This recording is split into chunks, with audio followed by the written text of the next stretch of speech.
komportabling bahay, di aircon, kumakain ng masasarap na pagkain. Pero ang mga ordinaryong mamamayang Pilipino, minimum wage earner, hirap na hirap. Magkano isang kilo ng bigas ngayon? 50, di ba? 60. Okay. Magkano minimum wage? 500. Pucha, sorry. Sorry guys. Alam ko bawal. Pero hindi ka nakakapagpigil eh. So, 500, isipin mo wala pang 10 kilo ng bigas. Di ba? Ano? 635. 95. What's that say? 10 kilos. Sa isang kilo, ilan nakakain? 5? Tatlo? Oh my gosh, tatlo yung iba. 5? Tatlo. Okay, tatlo lang daw. Minimum sa Pilipino, 4 sa isang pamilya. Nanay, tatay, 2 anak. Okay?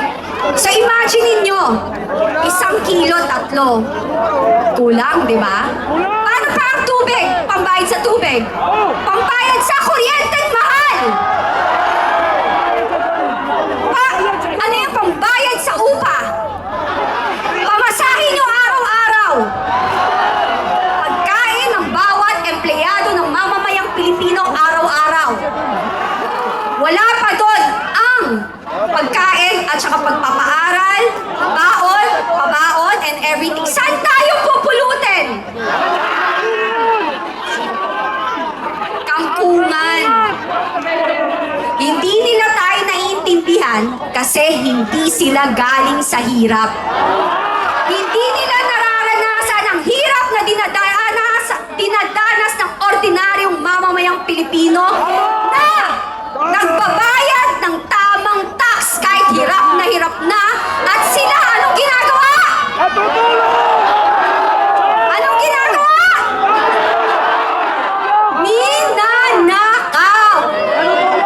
Alam mo, mandarabok, alam mo ang tawag ko dyan?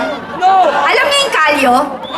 Alam niyo yung kalyo, di ba? Kasi kung masisipag kayo, may kalyo kayo. Kahit na anong tanggal mo, ang kapal ng kalyo, bumabalik pa rin. Ganyan sila kakapal. Diba? Ganyan kakapal ang mga pagbumakaka niya. Mga kalyo. Hindi lang buhaya, mga kalyo pa.